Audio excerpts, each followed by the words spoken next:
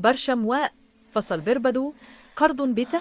कर्जदार रोज दरवाजे पर आते और राजू बेबसी से वादा करता कि अगली फसल अच्छी हो गई तो सब अदा कर देगा, मगर किस्मत जैसे इससे नाराज थी।